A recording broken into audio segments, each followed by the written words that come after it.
Mari membuka Alkitab kita masuk di dalam firman Tuhan. Sebelum kita membaca firman Tuhan, tema firman Tuhan pada saat sore hari ini adalah hati yang benar. Tentang hati, seperti pujian kita dari awal sampai akhirnya, bagaimana hati itu kita berikan kepada Tuhan, dan bagaimana hati kita untuk menangkap apa yang menjadi rencana Tuhan di dalam kehidupan kita. Oleh sebab itu, Bapak Ibu saya kasih, mungkin Bapak Ibu sering kasih, bahkan saya sendiri aja, saya tidak pernah tahu bahwa di dalam Alkitab itu sungguh luar biasa banyak yang berkata tentang hati. Di sini saya bisa dapat kata hati adalah ada begitu luar biasa banyak, sebanyak 876 kali dikatakan di Alkitab. Pernah nggak kita tahu itu? Saya pribadi nggak pernah. Tetapi ketika saya menerima firman Tuhan ini dari Tuhan berikan ini, saya tercengang. Wah, artinya hati itu sangat berarti ya, sangat luar biasa berarti bagi Tuhan. Kenapa sampai sebegitu banyak kata hati itu dikatakan? Dan hati juga di dalam Alkitab dia bilang, di dalam satu itu, hati adalah pusat dari kehidupan kita. Ya, hati adalah pusat. Kenapa dia bilang hati adalah pusat? Nanti kita akan belajar. Oleh sebab itu, hati adalah pusat dari segala kehendak kita, pusat dari segala keinginan kita, pusat dari segala perasaan kita. Aduh, berarti semua di dalam tubuh ini dari hati dong, ya kan? Karena apa? Kehendak itu dari hati, kehendak itu lari kepada pikiran, sehingga pikiran itu bertindak menjadi kehendak, dan pikiran itu bertindak menjadi keinginan, dan pikiran itu bertindak kembali kepada hati menjadi perasaan. Oleh sebab itu, Bapak Ibu saudara yang dikasih, hati juga bisa dikatakan pusat kehidupan kita. Karena apa? Segala tindakan yang ada di dalam hidup kita ini sumbernya dari hati. Sumbernya dari hati. Oleh sebab itu saya akan mengajak Bapak Ibu saudara yang kasih, sama-sama kita membuka di dalam Matius 12 ayat 33 sampai ayat yang ke-35. Di dalam ayat yang pertama ini, saya berharap kita semua sama-sama membacakannya. Matius 12 ayat 33 sampai 35. Kalau Bapak Ibu saudara kasih tidak membawa Alkitab, mari kita lihat yang ada di monitor. Kita akan sama-sama membacakannya 1, 2, 3. Jikalau suatu pohon kamu katakan baik, maka baik pula buahnya. Jikalau suatu pohon kamu katakan tidak baik, maka tidak baik pula buahnya. Sebab dari buahnya pohon itu dikenal. Hai kamu keturunan ular beludak, bagaimanakah kamu dapat mengucapkan hal-hal yang baik, sedangkan kamu sendiri jahat?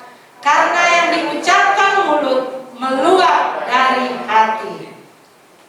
Ya, seperti yang saya bilang tadi, pusatnya semuanya dari hati. Perkataan, pikiran, semuanya bersumber dari hati. Oleh sebab itu, seperti di dalam pembacaan firman Tuhan yang tadi kita baca, yang pertama saya buat di sini adalah pohon dan buah. Pohonnya siapa? Hati kita. Buahnya siapa? Tindakan kita. Ya, pohon dan buah seperti firman Tuhan ini. Di situ dikatakan dari pohon kita dapat mengenal buah, atau sebaliknya buah buah itu dari pohonnya. Seperti Bapak Ibu Saudara yang kekasih, tahu buah rambutan? Tahu batangnya? Tahu. Jadi batang rambutan tidak mungkin berbuah apel. Jadi kita tahu buahnya ini, batangnya seperti ini. Tapi jangan salah Bapak Ibu Saudara kasih tentang buah. Buah banyak yang kita tidak tahu batangnya seperti apa, tapi tahu hanya namanya. Karena apa? Karena memang nggak pernah kita lihat batangnya. Tetapi kalau dibilang orang, kalau dibilang bahwa pohon anggur seperti apa, sekalipun kita tidak pernah melihat batangnya, tetapi kita tahu apa buahnya, bahwa buah anggur itu seperti apa. Oleh sebab itu sebabnya bahwa banyak orang yang tidak tahu hati orang, tetapi buahnya tahu. Karena apa? Buahnya dilihat semua orang. Pohonnya yang ada di dalam hati kita tidak dilihat orang, hanya Tuhan yang tahu. Itu sebabnya makanya dibilang bahwa dari pohon kita tahu buahnya, dan dari buahnya kita tahu pohonnya. Kita akan membaca satu ayat lagi. Ini ada banyak ayat loh ini, Bapak Ibu sering kasih. Oleh sebab itu saya akan membagi-bagi ayat ini untuk dibacakan Bapak Ibu bergantian-bergantian. Kita akan melihat di dalam Matius 7 ayat 16 sampai ayat yang ke-18. Saya minta dengan hormat supaya kita tidak ngantuk ya. Saya minta dengan hormat Pak Santo untuk membacakannya. Matius 7 ayat 16 sampai 18. 7 ayat 16. Dari buahnya lah kamu akan mengenal mereka. Dapatkah orang memetik buah anggur dari semak duri, atau buah ara dari rumput duri? Demikianlah setiap pohon yang baik menghasilkan buah yang baik, sedangkan pohon yang tidak baik menghasilkan buah yang tidak baik. Ya. Tidak mungkin pohon yang baik itu menghasilkan buah yang tidak baik, ataupun pohon yang tidak baik itu menghasilkan buah yang baik. Iya. Seperti yang saya katakan tadi, bahwa kita tidak mungkin memetik anggur, mengambil anggur dari pohon rambutan atau mengambil anggur dari pohon pisang. Dan juga kita tahu bahwa di dalam firman Tuhan ini dikatakan bahwa kita tahu kalau kita lihat batangnya itu bagus, buahnya pasti bagus. Dan buah yang bagus juga dihasilkan oleh batang yang bagus. Jadi hati kita ini adalah batangnya. Jadi ketika hati kita ini bagus, buahnya juga akan bagus. Karena dibilang tadi pusatnya adalah hati. Jadi apa yang ada di dalam hati kita ini akan mengeluarkan, akan berbuah, menimbulkan buah yang bagus.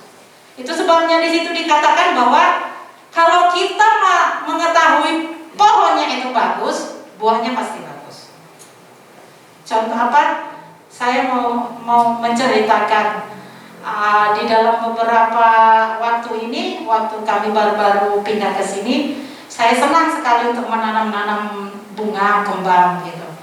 Nah, ketika itu saya tanam di ujung sana, kelihatannya bagus kembangnya. Terus saya tanam di ujung sini, di samping ini, di bawah. Daunnya bagus banget, tapi nggak berkembang-kembang. Itu sebabnya, kenapa ya? Daunnya bagus, tapi nggak mengeluarkan kembang. Terkadang kita dilihat orang, kok perbuatan orang ini seperti itu ya. Terkadang kita lihat orang itu sepertinya jahat sekali. Tetapi di dalam hatinya ada kebaikan. Karena apa? Karena pokok yang utama, yang terutama. Dan nanti untuk selanjutnya juga. Kenapa saya bilang kayak gitu? Yang terutama pokoknya. Seperti yang saya bilang tadi, Daunnya bagus, tapi tidak berkembang. Karena apa? Karena batangnya. Dari batangnya. Daunnya bagus, tapi batangnya kerdil. Jadi itulah makanya dia nggak menimbulkan, nggak mengeluarkan kembang, bunga. Sehingga saya kapas, saya buang, saya ganti.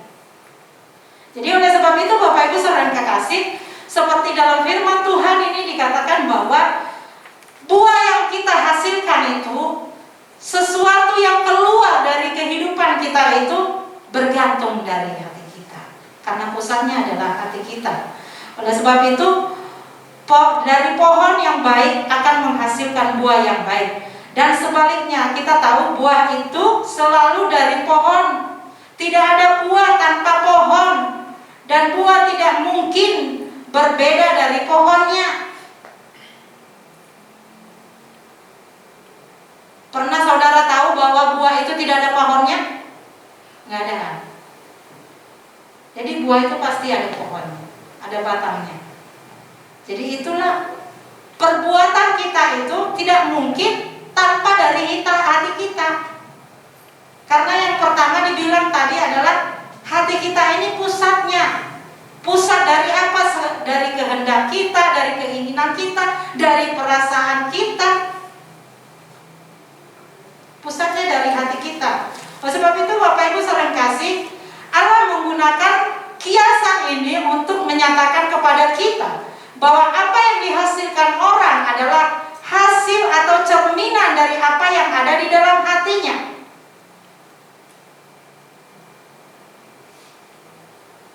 Perumpamaan itu Tuhan katakan tentang pohon dan buah itu adalah satu kiasan tentang pribadi kita, hidup kita di mata Tuhan. Bahwa apa yang keluar, apa yang kita hasilkan itu adalah cerminan dari apa yang ada di hati kita. Orang itu pemarah, orang itu pembenci, orang itu suka menghina orang. Itu karena dari hati.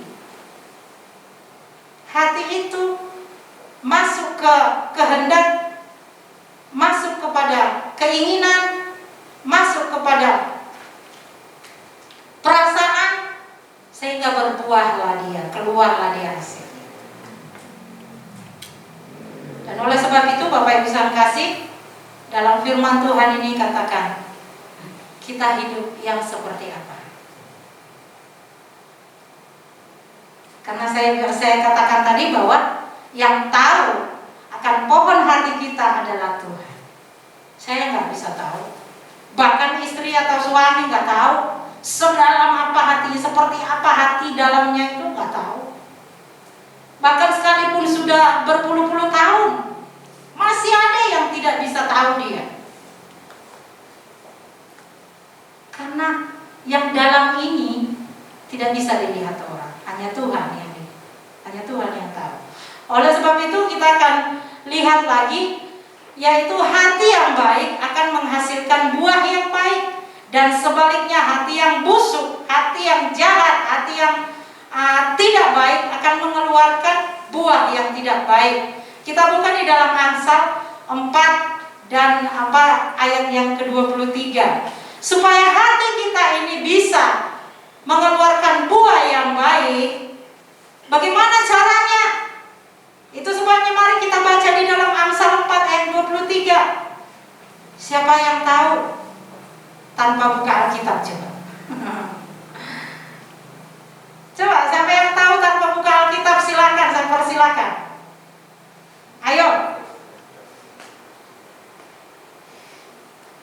Ada? Kalau nggak ada, ayo kita sama-sama buka Alkitabnya. Mungkin ada yang malu-malu kali. Bagaimana caranya? Yaitu jagalah hatimu dengan segala kewaspadaan, karena dari situlah terpancar kehidupan. Jangan ditutup.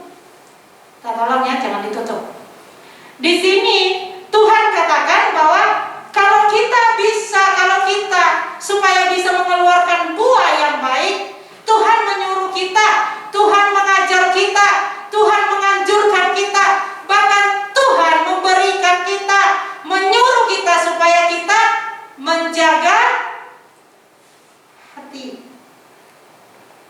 menjaga hati dengan kewaspadaan. Harus waspada. Hatiku ini seperti apa ya? Supaya keluar yang seperti apa yang ada dalam hatiku ini. Tetapi dengan cara apa kita menjaganya? Apa kita buat orang penjaga sapam di tengah-tengah kita, mengelilingi kita? Nggak bisa. Apa kita buat pagar tembok gitu? Nggak bisa juga.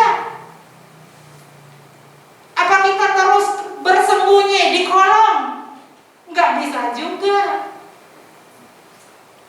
Tetapi bagaimana caranya? Menjaga hati dengan kewaspadaan agar dapat mengeluarkan buah yang baik, yaitu dengan firman Tuhan. Itu sebabnya yang kedua, saya buat firman dan buah. Karena dengan firman, hati kita ini bisa terjaga. Karena firman yang menuntun, dan firman yang mengajar, dan firman yang mengingatkan, dan firman yang menerangi, supaya hati kita ini bisa mengeluarkan buah yang baik. Setelah memahami bahwa buah yang kita hasilkan dalam hidup kita, maka kita perlu belajar bagaimana kita dapat memiliki perbendaharaan yang baik yang menghasilkan buah yang baik. Saudara tahu bahwa Tuhan katakan, firman Tuhan katakan hati kita ini adalah perbendaharaan kita. Tahu perbendaharaan? Bendahara tahu arti bendahara? Tempat menyimpan sesuatu yang berharga. Tempat yang menyimpan segala apapun itu, yaitu bendahara. Jadi oleh sebab itu, kalau kita tahu hati kita ini adalah tempat perbendaharaannya Allah, perbendaharaan kita, apakah Bapak Ibu mau memasukkan di dalam bendahara itu, tempat penyimpanan itu, hal-hal yang tidak baik? Apa memasukkan hal-hal yang kotor? Tempat penyimpanan, bendahara itu tempat penyimpanan. Siapa di sini yang sering sekali menyimpan hal-hal yang tidak baik di dalam perbendaharaan? Pasti masih banyak, pasti setiap kita sering, pasti setiap kita pasti mengalami. Karena apa? Karena dibilang tadi, hati itu, hati yang seperti apa? Oleh sebab itu, jangan mau menyimpan hal-hal yang tidak baik di tempat bendahara. Bendahara kita apa?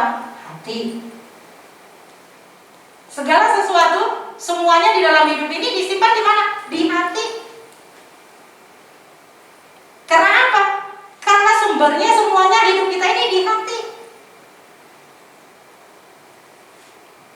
Jadi oleh sebab itu, jangan biarkan hati kita ini ditumpuk dan ditumpuk dan ditumpuk hal-hal yang tidak baik. Tetapi apa yang harus kita buat di dalam hati kita?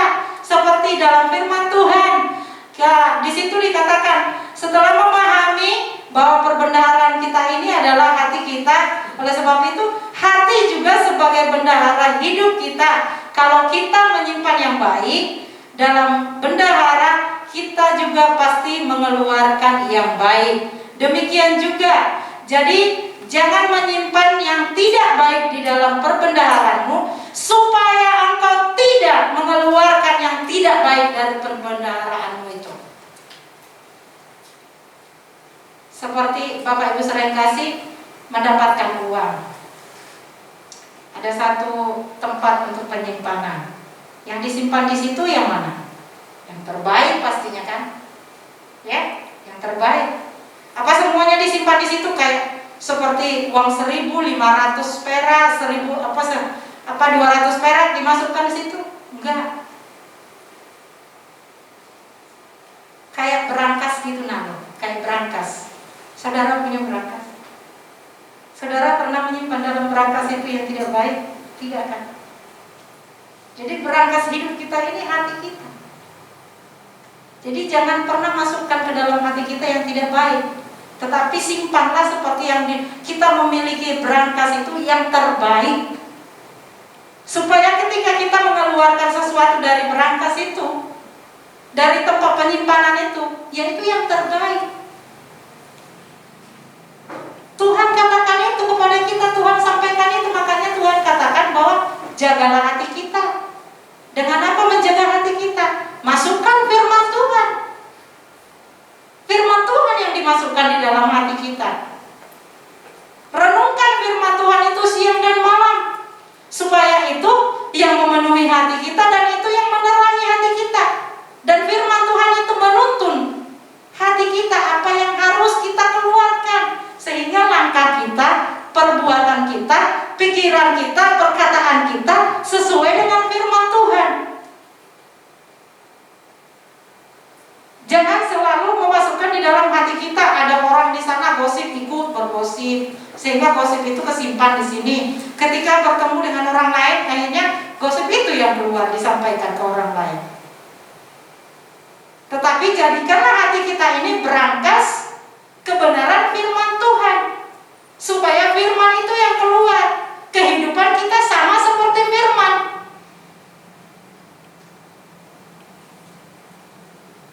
Bapak Ibu saudara yang kasih, itulah firman Tuhan sore hari ini yang sungguh-sungguh membuat hati saya kembali. Tuhan, ampuni saya, menyadari, bercermin melalui firman Tuhan bahwa hidup saya masih jauh seperti yang Tuhan mau sekarang ini. Saya sangat bersyukur Tuhan memberikan kepada saya, supaya saya tahu hidup saya sekarang sudah ada di mana. Apakah di dalam perbendaharaan hati saya ini hal-hal yang baik yang saya simpan, yaitu kebenaran firman Tuhan? Ada sesuatu yang busukkah yang saya simpan di sini? Atau ada sesuatu yang kotorkah saya simpan di sini? Saya menangis dan menangis ketika saya belajar terus firman Tuhan ini, belajar terus. Saya bertelut minta ampun, bentot minta ampun sama Tuhan. Tuhan, ampuni saya. Saya tahu bahwa ini Tuhan kasih, bukan hanya saya sampaikan kepada umat Tuhan, tetapi benar-benar mengubah saya pribadi terlebih dahulu, supaya saya belajar terus memasukkan di dalam perbendaharaan hati saya, hidup saya adalah firman Tuhan. Kita bersyukur MDC, IKBP dikasih kemudahan kepada kita. Apa itu? Ibadah harian. Sebab itu melalui ibadah harian, kalau kita mengikutinya di dalam sehari berapa kali? 3 kali. Artinya seperti pujian bilang, pagi, siang, sore aku memuliakan namamu, aku mengagungkan namamu, aku bersyukur kepadamu. Karena di dalam ibadah harian itu bukan hanya saja firman, tetapi doa kita ke Tuhan. Bagi Bapak Ibu saudara yang dikasih di sini, ada yang tidak mengikuti IHA. Saya katakan IHA itu sangat membantu kita. Sangat membantu kita. Karena apa? Di dalam kesibukan kita ada IHA yang menjadi jam beker bagi kita dalam kesibukan kita. Twing, berbunyi, hey, kamu jangan cari duit terus, jangan kerja terus, bersyukur dulu pada Tuhan. Kalau kita mau ngikutin, artinya kita sudah membuat di hati kita ini seperti firman Tuhan itu. Membuat di hati kita seperti apa yang Tuhan inginkan, bukan seperti apa yang kita inginkan. Karena apa? Karena Tuhan yang memiliki hidup kita. Tuhan yang memiliki hati kita. Semuanya udah percaya sama Tuhan Yesus di sini? Semuanya pasti. Jadi ketika orang percaya kepada Tuhan Yesus, Tuhan sudah selamatkan. Dalam firman Tuhan katakan bahwa hidup kita ini bukannya aku lagi, bukannya milikku lagi, tetapi miliknya siapa? Tuhan. Semua hidup kita ini adalah miliknya Tuhan. Jadi Tuhan mau supaya apa yang ada dari Tuhan itu ada di dalam seluruh hidup kita, terlebih di dalam hati kita, karena hati kita ini adalah pusat dari segala kehidupan kita. Kita akan melihat lagi di dalam Lukas pasal 8 ayat 11 sampai 15. Lukas pasal yang ke-8 ayat 11 sampai 15. Saya minta dengan hormat Ibu Ria membacakannya, supaya kita jangan ngantuk, simak ya. Mari kita sama-sama menyimaknya. Inilah arti perumpamaan itu. Benih itu ialah firman Allah. Yang jatuh di pinggir jalan itu ialah orang yang telah mendengarnya.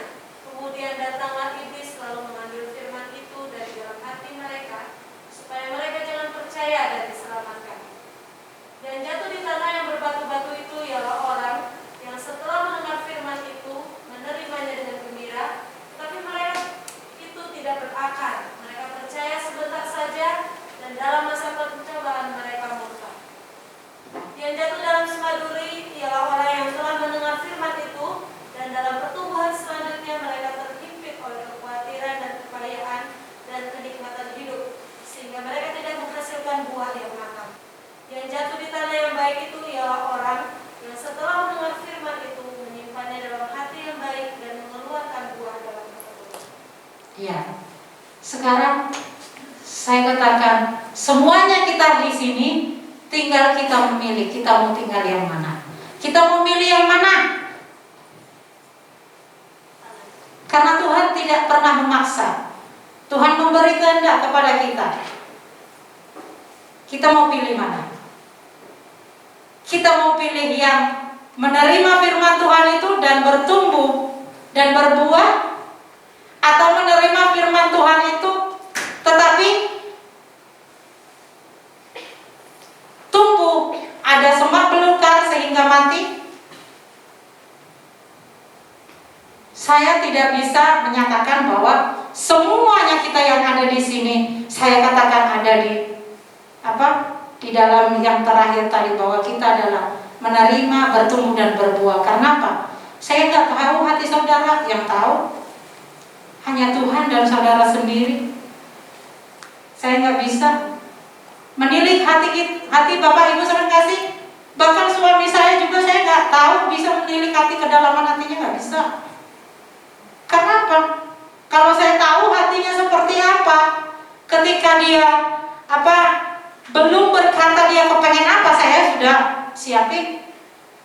Karena saya tidak tahu, makanya dia harus berkata dulu, baru saya siapin. Demikianlah juga kita, sekalipun kita di sini ada yang sudah suami istri udah lama, udah berpuluh-puluh tahun. Kita tahu kedalaman hatinya apa yang diinginkan. Ya mungkin tahu sebagian. Tapi kita bisa tahu hatinya untuk hari ini marah apa tidak? Tidak bisa kan? Kita tahu hari ini bahwa dia senang atau susah, sedih? Kita nggak tahu. Tahu-tahu tiba-tiba udah meledak-ledak. Jadi kaget dong kita. Jadi karena apa? Karena kita nggak tahu memang kedalaman hatinya. Hanya Tuhan. Jadi oleh sebab itu Bapak Ibu saudara kasih, mari tentukan hidup kita ada di mana tentang firman Tuhan ini. Firman Allah yang didengar dan disimpan dalam hati yang baik, ya akan menghasilkan buah yang baik, bahkan berkelimpahan, seperti yang Allah inginkan pada kita semua. Seperti di dalam firman Tuhan yang terakhir tadi. Bagaimana? Tolong buka lagi. Orang yang mendengar firman Tuhan itu dan berbuah, yang ayat yang ke-14. Yang jatuh dalam semak duri. Oh maaf, yang ke-15 tadi, 15. Yang jatuh di tanah yang baik itu ialah orang yang setelah mendengar firman itu menyimpan di dalam hatinya yang baik dan mengeluarkan buah dalam ketekunan. Buah di dalam ketekunan. Oleh sebab itu Bapak Ibu saudara yang kekasih, Allah menginginkan kita supaya kita berbuah. Karena kita sudah menerima firman Tuhan, kita tanam di dalam hati kita, bertumbuh dan berbuah. Tetapi ketika itu ada di dalam kehidupan kita, apakah kita tahu bahwa selama-lamanya akan terus nyaman, bagus, seperti itu mengeluarkan buah, bagus. Bisakah kita berbuat seperti itu? Tidak. Karena apa? Karena di situ dikatakan, kita baca dulu di dalam Yohanes pasal 10 ayat 10. Yohanes 10 ayat 10 demikian firman Tuhan. Pencuri datang hanya untuk mencuri dan membunuh dan membinasakan. Aku datang supaya mereka mempunyai hidup dan mempunyainya dalam segala kelimpahan. Bapak Ibu saudara kekasih, di dalam kehidupan kita ini ada namanya ketika kita hidup di dalam Tuhan, ada namanya hal-hal, ada namanya sesuatu yang tidak menginginkan kita untuk kita bertumbuh dengan baik, berbuah dengan baik, yaitu si jahat. Oleh sebab itu seperti saya bilang tadi, bisa kita menjamin hidup kita supaya kita terus indah, berbuah baik, segala macam. Tidak bisa, karena ada hal-hal yang membuat kita merintangi kita, yang menggoda kita, yang membuat kita terpengaruh, yang membuat kita tidak menghasilkan buah itu, yaitu si jahat. Itu sebabnya dikatakan pencuri datang untuk mencuri dan membunuh. Sebab itu Bapak Ibu saudara yang kasih, apakah kita menginginkan? Contohnya, saya mau beritahu, kita punya rumah nih, terus kita punya rumah, kita tahu di dalam rumah kita itu ada banyaklah, pokoknya adalah hal-hal sesuatu yang berharga. Terus apakah kita biarkan rumah kita itu begitu saja, ibaratnya ketika kita keluar kita biarkan terbuka, ya? Kita biarkan si jahat, si pencuri, biarin deh, masuk deh, silakan deh. Apa seperti itu? Tidak. Tetapi kita harus melakukan sesuatu penjagaan. Kita tutup pintu supaya pencuri tidak masuk. Demikian juga hati kita. Hati kita ini bisa dicuri loh. Dicuri siapa? Yaitu dicuri si jahat. Pak Ferdi bilang, hatiku jangan dicuri ya wanita lain yang memiliki hanya ini. Bukan itu. Damai sejahtera di dalam hidup kita ini yang dicuri oleh Tuhan, sehingga firman Tuhan itu tidak mengeluarkan buah.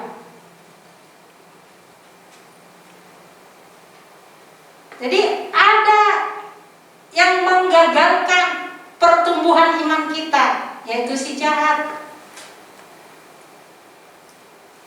Oleh sebab itu harus waspada. Waspada dengan apa? Dengan firman Tuhan. Seperti yang saya bilang tadi, semua manusia tidak ada yang menginginkan supaya pencuri masuk ke dalam rumahnya. Demikianlah juga kita. Semua kita yang ada di sini tidak menginginkan si jahat masuk ke dalam hati kita, mencuri damai sejahtera kita, sehingga firman Tuhan yang sudah ditabur itu dicabut dari hati kita. Oleh sebab itu jangan biarkan si jahat itu mencuri hati kita. damai sejahtera kita. Terlebih Allah pada saat ini tidak menginginkan itu terjadi bagi setiap kita yang ada saat sore hari ini. Bapak Ibu saudara yang kasih, kita membaca satu ayat lagi di dalam Amsal 4 ayat 20 sampai 21. Amsal 4 ayat 20 sampai 21. Demikian firman Tuhan, hai anakku, perhatikanlah perkataanku, arahkanlah telingamu kepada ucapanku.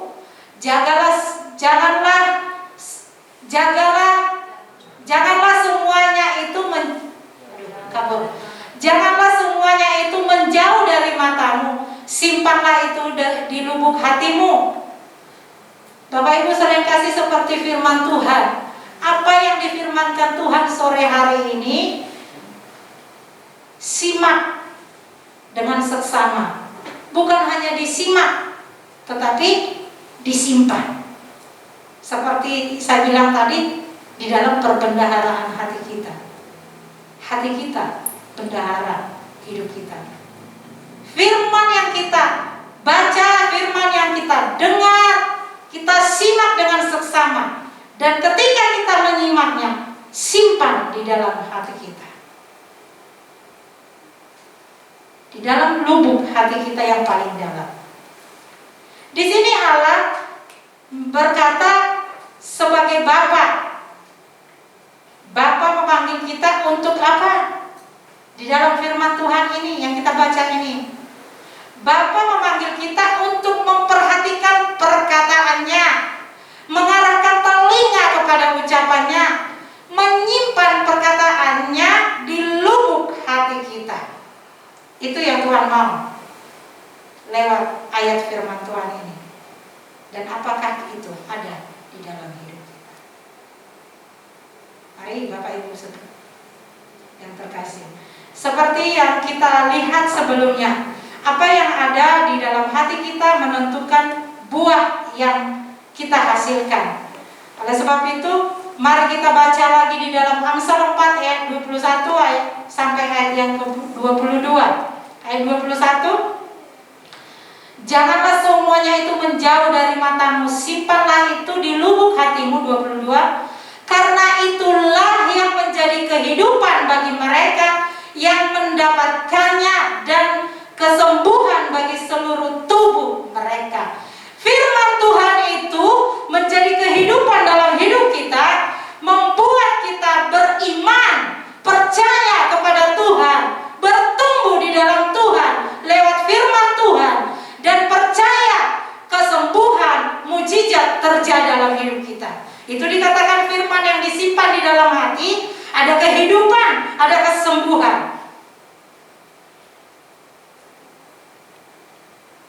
Ketika kita menyimpan itu dalam hidup kita, bertumbuh adalah artinya kehidupan di dalam hidup kita.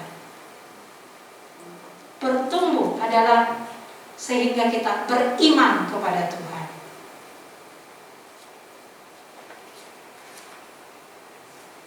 Yang ketiga, Allah melihat hati dan menginginkan hati kita. Allah tertarik dengan hati kita.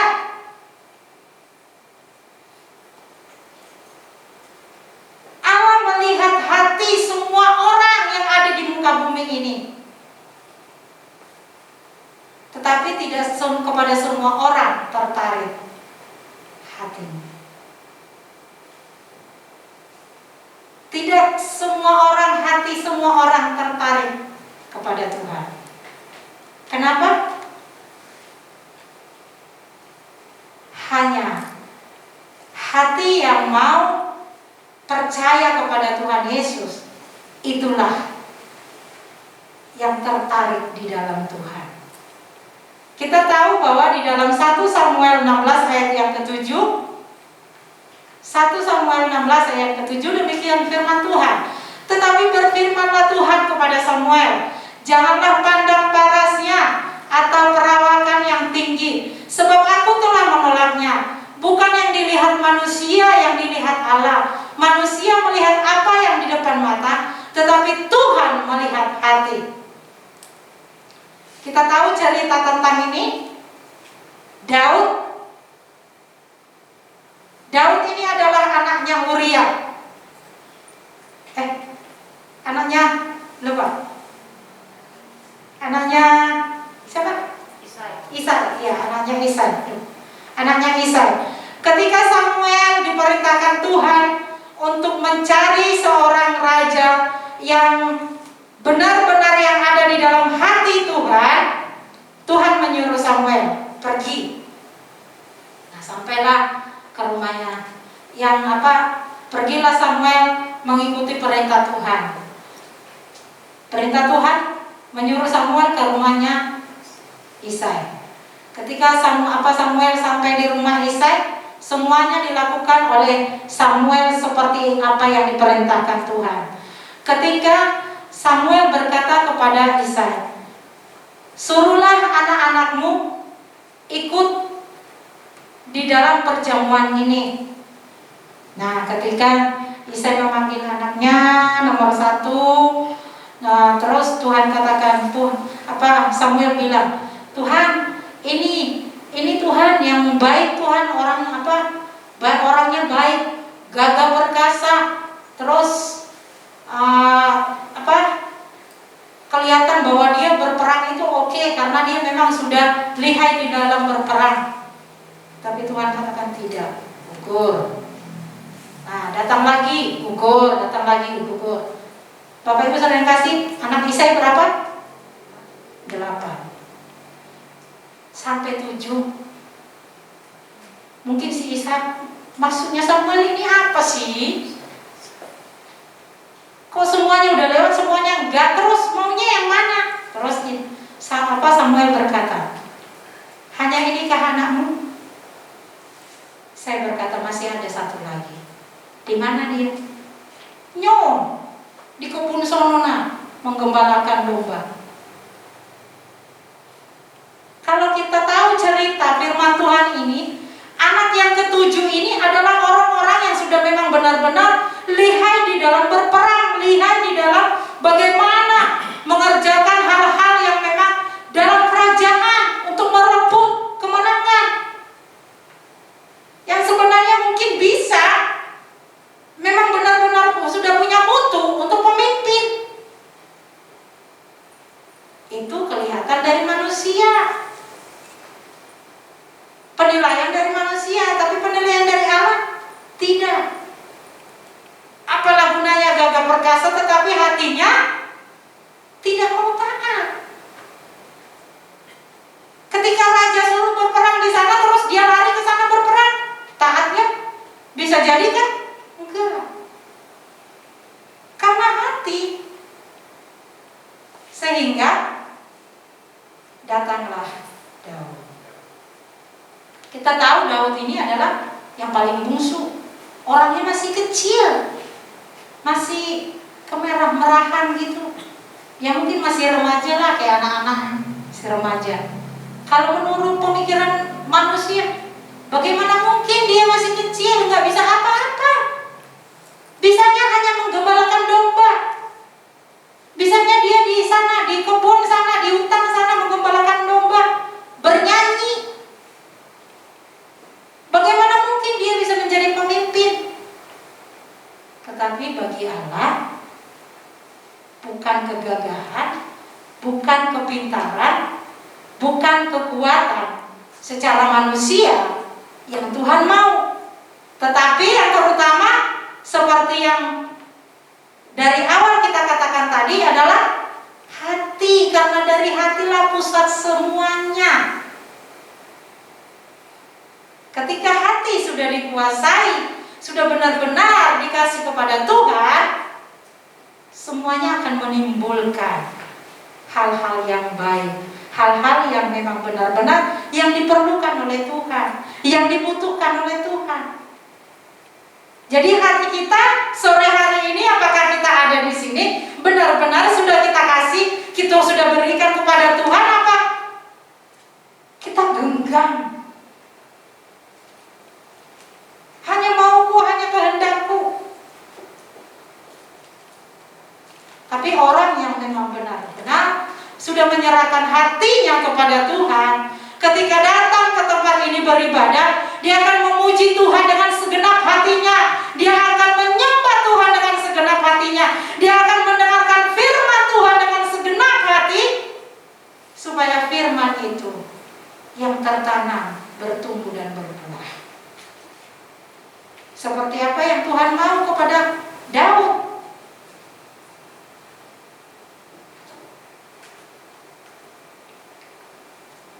Bapak Ibu saudara yang kekasih, oleh sebab itu yang keempat, dengan segenap hati.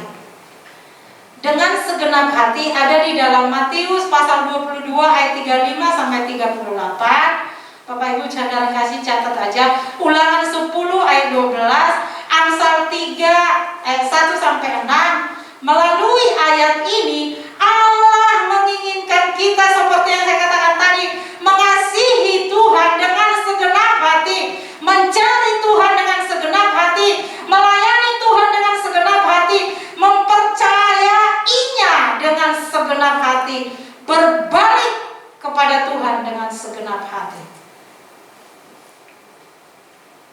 Kita datang kepada Tuhan dengan segenap hati, mencari Tuhan dengan segenap hati, melayani Tuhan dengan segenap hati. Kita berbalik. Ketika kita sudah datang kepada Tuhan, jangan kembalikan kembali hidupmu kepada dosa, tetapi berbalik hanya kepada Tuhan. Jangan kembali kepada hidup lama.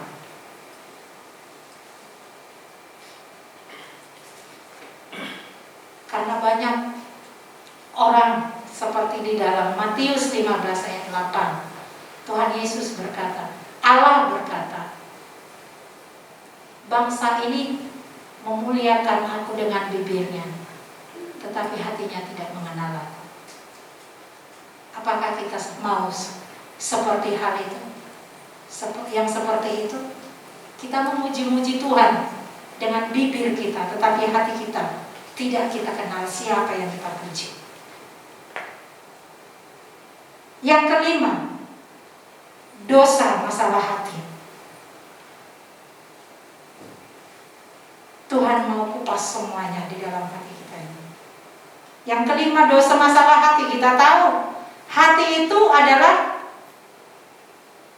bisa mengeluarkan hal-hal yang tidak baik. Dengan apa? Dalam hati bisa keluar iri hati. Seperti contohnya tentang Kain dan Habel. Karena iri hati, dia membunuh adiknya. Juga iri hati tentang Saul dan Daud. Ketika Daud berperang mengalahkan berlaksa-laksa, terus orang-orang Israel memuja-muja Daud, hati Saul panas, iri hati, makanya dia mau membunuh. Ada yang menyaingi aku, ini karena iri hati. Juga iri hati apa? Iri hati itu adalah sesuatu dosa. Jadi dosa bisa merusak relasi kita dengan Tuhan. Dosa juga bisa merusak relasi kita dengan sesama. Dosa apa? Ada banyak hal. Dosa cemburu, iri hati, benci, dengki, akar pahit akan merusak hubungan kita dengan Tuhan. Bahkan merusak juga hubungan kita dengan sesama manusia. Jadi Bapak Ibu saudara yang kasih,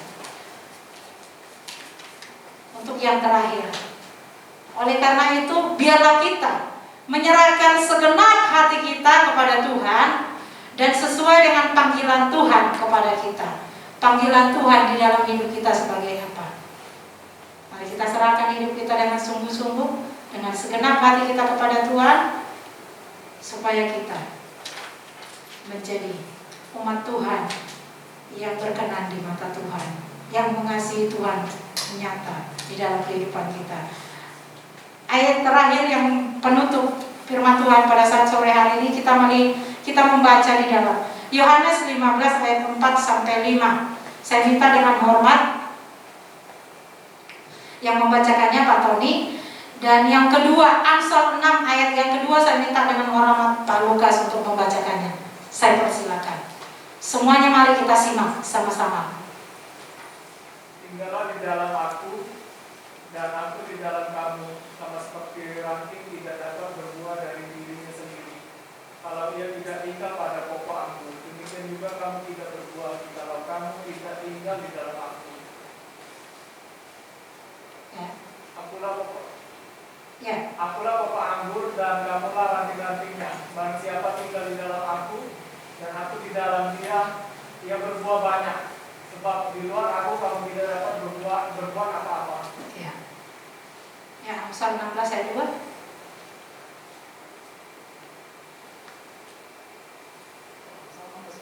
Ya, 16 ayat 2. Demikian firman Tuhan, segala jalan orang adalah bersih menurut pandangannya sendiri, tetapi Tuhanlah yang menguji hati. Amin. Saya undang untuk Bapak Ibu saudara kasih sama-sama bangkit berdiri. Kita akan merenungkan firman Tuhan ini. Untuk kita bisa berbuah, mari kita tinggal di dalam Tuhan.